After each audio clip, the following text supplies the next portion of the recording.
Okay, everybody, let's begin micro lesson 3.3, managing flexible engagement pathways and the environments that come along with them. So we're going to look at how we can go through the process of monitoring progress. We are going to talk about that run of show outline for our multimodal classes, and we're also going to look at how we can apply multiple interaction strategies. Now, this micro lesson specifically addresses the challenge of staying on task and on schedule when teaching across different modalities. So again, we'll look at different strategies and discuss them, and then we'll complete a brief activity. Some of you may like the word multitasking, and I will tell you a secret that we as humans have one processor. Unlike computers, they can have multiple chips that process things in different times and can start and stop. For us, multitasking is really continuous partial attention. So we start and we stop different tasks, sometimes on purpose, and other times when something happens to interrupt us or divert our attention. We stop what we're doing to answer the phone. We stop writing an email to search for a website that we want to share in the message. Then we get down the rabbit hole because we see something interesting on Google and we forget that we were writing an email in the first place. Now, chefs do this all day, every day. So I bring up Anthony Bourdain's book, Kitchen Confidential. He described how good chefs and their kitchen teams manage a busy dinner rush. First, they prepare a lot of things ahead of time, like cutting the meat into the right portions or preparing enough garnishes for the entire night. When the diners start ordering, they start the appetizers and the main dishes at the same time because the main dishes take longer to cook and can be done in stages before finishing them off and plating them. And Bourdain talks about starting a different saucepan for each main dish as soon as the orders are called out to the kitchen and then setting them aside until he needs to finish them. So good chefs handle continuous partial attention really well because they prepare in advance. They plot the timing of each dish. They know how long it takes to do each task, and they practice. So we're going to try to behave like good chefs. And you may have noticed with a lot of my analogies that food is good. I am a fan of food. So when we think about a run of show tool, and I've got a Google document that we will take a look at in a second. I've got examples of, a 50-minute class session, 75-minute class session. Those are typically the time lengths for either a Monday, Wednesday, Friday class that meets 3 times a week, or a Tuesday, Thursday class, something that meets twice a week. It's important to consider in advance what types of in-class activities would work for different length course sessions, because some things take more time to prepare, either for you, for the students. It may take more time to conduct the activity, and more. So the examples are derived in my run of show tool from research-based practices. So I looked at things like breaking the class into mini lectures paired with activities, because this reduces cognitive load and gives students a chance to work with a concept before moving on to a new idea. Each activity lists 3 types of participation: in-person, real-time, remote, and asynchronous. If your flexible course experience doesn't include one of those modalities, then you can use the document and simplify it to meet your needs. So let me stop sharing my slides for a second, and I will share this run of show document with you all, if you all want to take a look.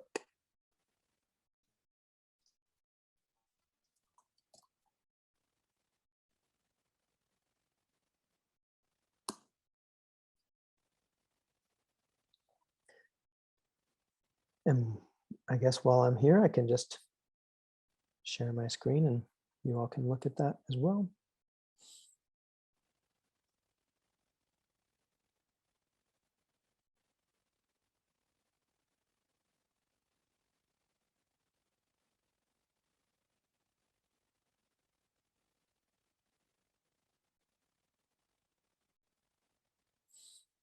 All right, so you can see I created a table of contents at the top.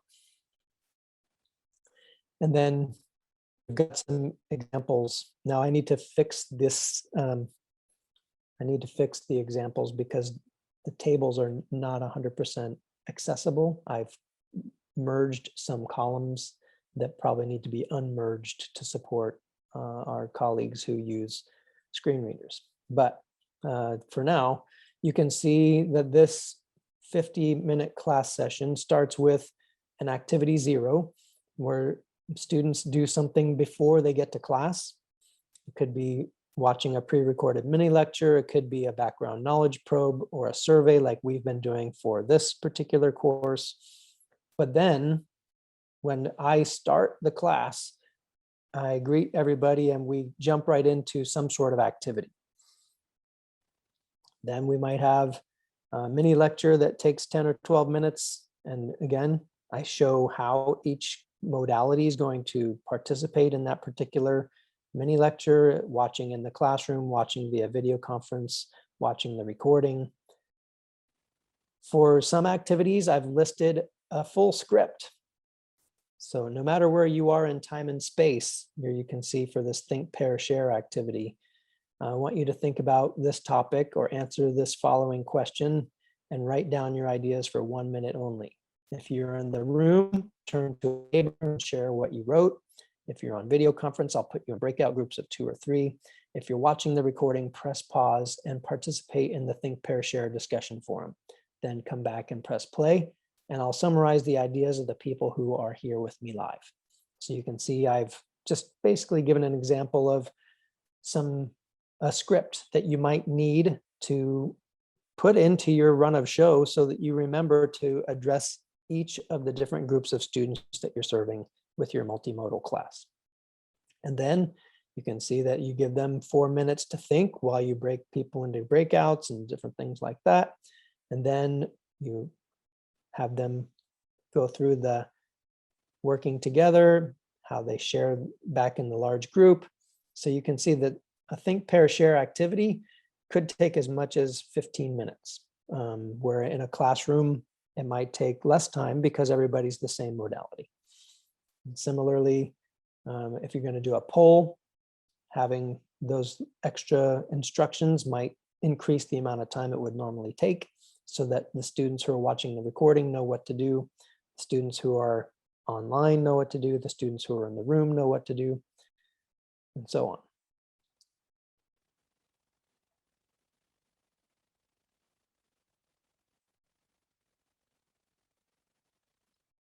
So some tips for creating a run of show.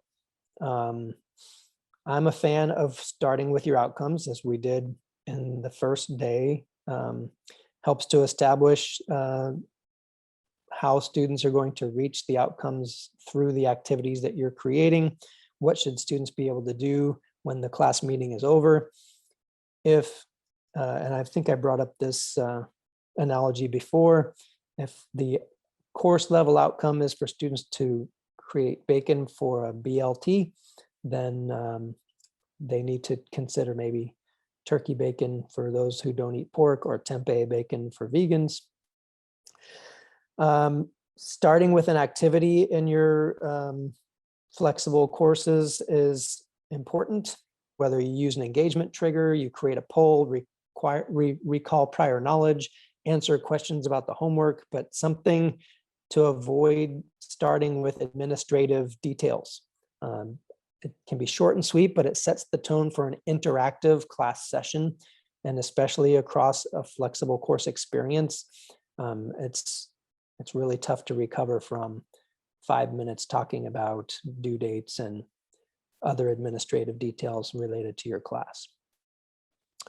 Repeating reminders. So before you answer a question, you may not always remember to repeat a spoken question that some students cannot hear, or to read a chat question out loud that some students can't read. So have some sort of system in place that students can help you get in the habit. They can point to their ears in the classroom or raise their hands on Zoom when they didn't hear a question or couldn't read the chat. But asking the real-time students, either remote or in person, to help you out. Maybe type a question mark when they didn't hear the question. Just remind you to repeat it for everybody's benefit. Analyzing your activities. So we talked about how the chefs know how long it takes to prep a dish, how long it takes to cook to a certain doneness. So we need to know how long our activities take to conduct. So you may end up starting with fewer activities and more lectures so that you can play around with how long it actually takes. Polls are great for short activities. Breakout rooms require more time for students to confirm the goal, the instructions, then click join the breakout room, then engage in some sort of discussion, then come back. So, and whenever you end a breakout room, it usually takes a minute for everybody to return. So you just have to add all that into your run of show to make sure you're not going to end up having completed 2 activities, but no lectures because the students took a long time to figure things out. If an activity will take too much class time, then you can either try a shorter activity, conduct it asynchronously, or flip your class so that you do less lectures in your classroom and leave more time for activities. Earlier today, I talked about the save your question strategy where you ask students, hey, we're going to be doing these mini lectures or micro lessons. And so save your question till the end of this micro lesson so that I can address them all at once. Write your question in the chat so you don't forget, or write your question in your notes so until you can ask it out loud. Those are things that you want to tell students to do. Making time for logistics. So you can see by the run of show examples that I've got time in there for, hey, if you say I'm going to put students in breakout rooms, then you need to give yourself at least 30 seconds to a minute to go to Zoom or WebEx or whatever tool your campus uses and put those students into breakout rooms. It doesn't happen magically, so you need to allot time for it. And usually, if you give students a prompt to think about something before they start working in groups, then that's a natural time for you to take advantage of that break while they're thinking to put them in those breakouts. And then I mentioned before, flipped classroom strategies can help if you feel like you're not getting enough done in your class or you're not covering enough content. Again, our goal is to make sure that students can demonstrate that they reach the outcomes. And so we just need to keep in mind we have a limited number of minutes for the real-time interactions, and we can plan what we want to do during the time slot. Sometimes it's like a little puzzle. So some different multimodal facilitation strategies. You may have heard me talk about it, but I've got my phone right here, and each time we start an activity, I set a timer so that I am staying on track with how much time we spend when I start reminding students to get ready to wrap it up. I do have the advantage. I'll give you another trick. I used to teach preschool, and you cannot say recess is over. You have to say, hey, everybody, 5 minutes, and then recess is over. Hey, everybody, 2 more minutes. And then when it's time to end recess, they've had enough advance warning and there's no complaining. That's the nice way to put it. When you're with 50 3-year-olds and 4-year-olds, complaining means something different. All right, so then chat jockeys. That's something that I talked about earlier. And if you've heard of a Google jockey who's a participant in a presentation or class who surfs the internet for terms, ideas, websites, or resources mentioned by whoever is speaking, that jockey searches are displayed simultaneously with the presentation, helping to clarify the main topic. That's the definition by EDUCAUSE. So I am making up a new role called the chat jockey, and I am saying it's a participant in a multimodal presentation or class meeting who keeps an eye on the chat and makes a note of important comments and questions. And at regular intervals, such as those Q&A session intervals, the presenter calls on the jockey to share comments and questions related to the current topic. So that's one strategy that we can use to help us with managing multimodal interactions. It can be overwhelming when you're trying to deliver a lecture, you're trying to keep track of the students in the classroom, you're trying to keep track of what's going on in chat. So there's, and if you make that chat jockey a voluntary thing, but maybe make it a rotating basis so it doesn't always fall on one student. You don't want to basically detract from a student's ability to learn because they're focused on the chat. But you also want to leverage the people in the room where it happened. All right, and then again, I brought up earlier that whole concept of repeat reminders so that students in person or in real time remind you to repeat the question or the prompt so that you say it on tape for the benefit of everyone, gets captioned for those who need it. So how do we also keep track of students' participation as we're working across multiple modes, across time and space? You can collect evidence of participation in real time and record the points later. It's also difficult to track your own participation, like how often you reply to each student. So here are some strategies to consider. One, if you use breakout activities during the live class meeting, assign the small groups to complete a specific task. This allows you to collect something to score at the end, and also assign the same or equivalent activity to the asynchronous students so that the expectations are the same. And the expectations reinforce the research. The most successful teams are those where everybody participates and contributes equally. So you want to point that out to students. Some groups activities ask students to distribute points to themselves and their teammates as a way to hold each other accountable. So that's another way to make sure everybody's participating. Some tools give you progress views. So learning management systems, but also third-party tools like Nearpod allow teachers to view students' progress individually, and that can be synchronous or asynchronous progress. So you can have students watching your slides as they go by and answering small prompts or participating in activities as you're conducting your class, but then you can also have on your own time asynchronous students do something similar. There was a study that showed students can participate in large classes more often if we give out tokens for participation. And so those tokens can be something that is either physical or audio or a visual marker, something that you can collect and find later. So in a classroom, it could be some sort of plastic token or a game piece from some game you no longer use. In the chat, you could put the person's name, like @Vivian with #token. And then I know when I look at the chat later that I need to give Vivian points for participating in my class session. You can ask the chat jockey to do that so that it gets saved, or you can do it yourself if you have time.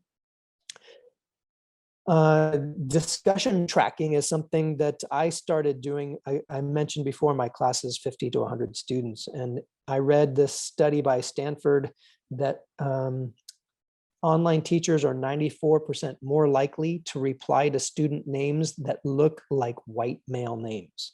And when I saw that study, and it didn't matter who the teacher was, I said, I have no idea if I'm doing this because I cannot reply to every student every week.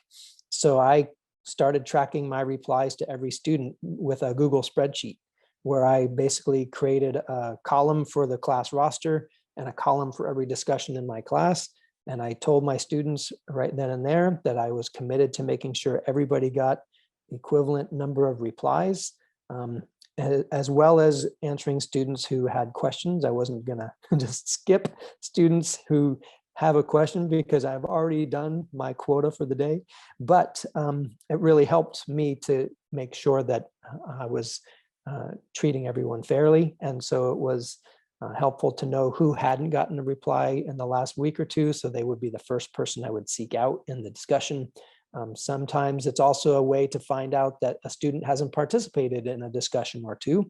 And so I can send one of those "Are you okay?" emails to check in on them and say, haven't seen you in the discussions and your ideas are valuable. I really want your contributions in there with everyone else's.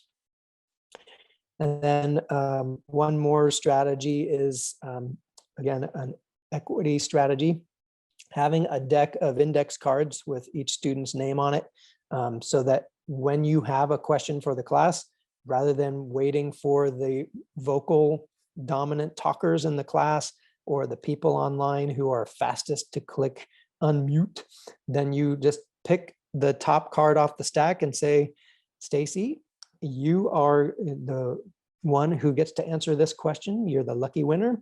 And if she doesn't have the answer, then I can say, Emily, would you help Stacy complete the answer and work through kind of like that phone a friend on Who Wants to Be a Millionaire, if you ever saw that show. If I'm showing my age, then so be it. But that's a strategy you can use synchronously, in person, or in the remote student world as well, just as long as you know who's there. You've got a participant list.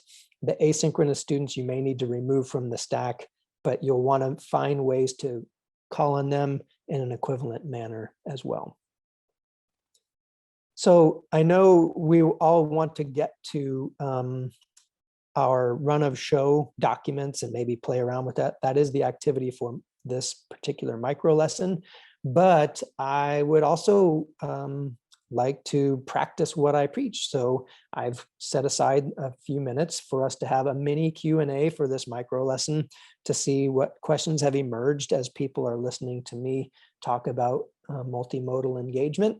And if you're watching the recording, I encourage you to post your question in the Module 3 engagement channel in Slack. And I will be happy to post some ideas from the chat, but to make sure that you see and hear what we've talked about. And let's have it. Who's got a question?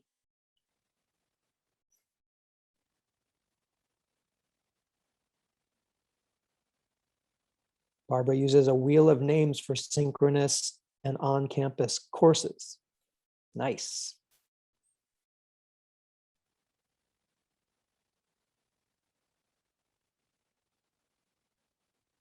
William talks about being a fan of everything in one place as much as possible. Anchor links from Canvas to specific prompts or assignments. Beautiful.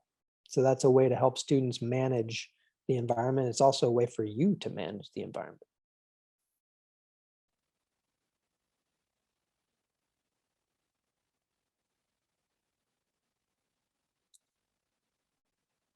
Delenn talks about at Sac State, we have been using the run of show plans during professional development activities. Perfect, especially with multiple presenters, so we know who should be screen sharing or speaking, what size the breakout room should be. Exactly. It's like being that chef, but having some cheat sheet or the actual recipe in front of you, and you can refer back to it to stay on track. Exact times for each section to watch the timing.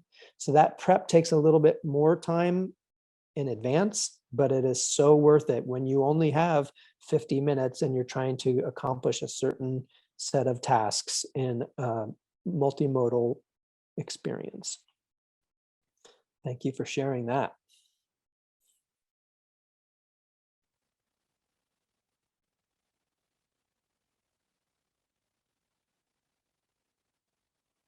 I encourage anybody who wants to jump on the mic as well to ask any questions. I will stop sharing for a second.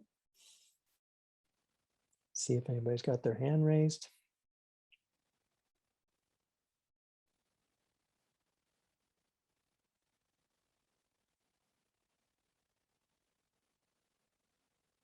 Maybe if you don't have any questions, then I have a question for you. What do you perceive to be the biggest challenge you face in engaging students in a flexible course environment for your particular class? What is your biggest challenge? Pop it in the chat or light up the mic.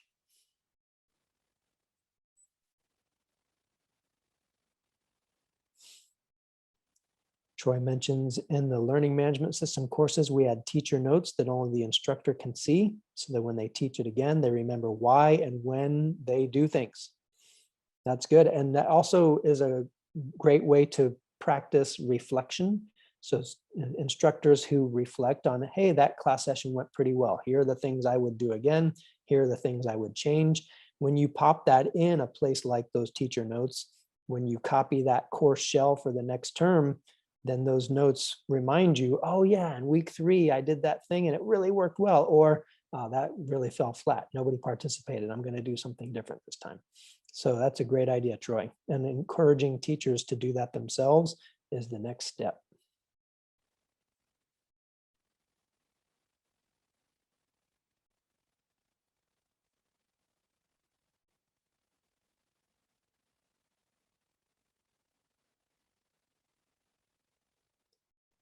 While you all think through, I am going to share in the chat the run of show template, where it is view only on purpose so that you can make a copy for yourself or download as a Word doc. So you can make your own for your class. And that is the activity for micro lesson 3.3.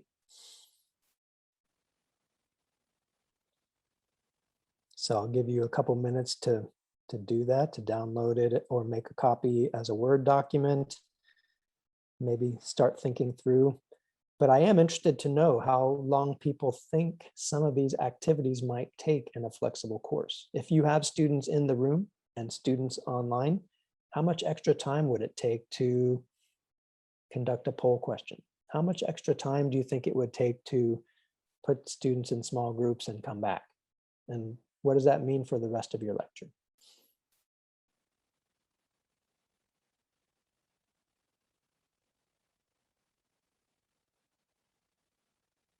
It'll definitely get you to think through which activities not only drive toward the learning outcomes, but fit.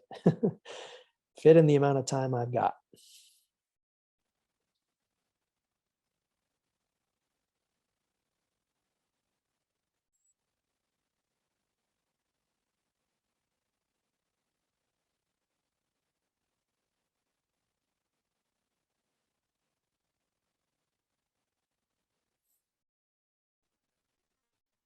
And again, when you're looking through the run of show template and the examples, you may not have all of the categories of students. You may not have recordings of your classes. And so you can just remove the column for asynchronous students. Or you may not have remote students who are live. You might just have in-person students and recorded, in which case then you remove that center column.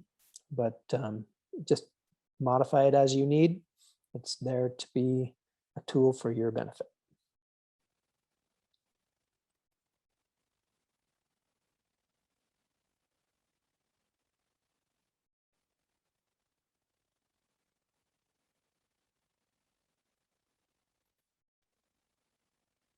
I know I've given you a lot to think about. So I'll encourage you all to jump into Canvas when you can, think through the different activities we did today and think through what's one thing that you plan to implement for your own class. And then you'll write that up, put it in the module 3 take action discussion, and we'll all give you feedback. So be certain to say what you'd like to get feedback about. Dennis points out, it seems wise to plan for all modes. Yes, I agree, Dennis, but I do know some campuses are focusing on specific modes. And so I'm just recognizing that every campus, every student, every teacher, they're all going to behave slightly differently. Barbara's got a great strategy. Update my notes after I do the activity and put the actual time it took so I'm better prepared for the next time. Awesome. Leslie, thanks for coming.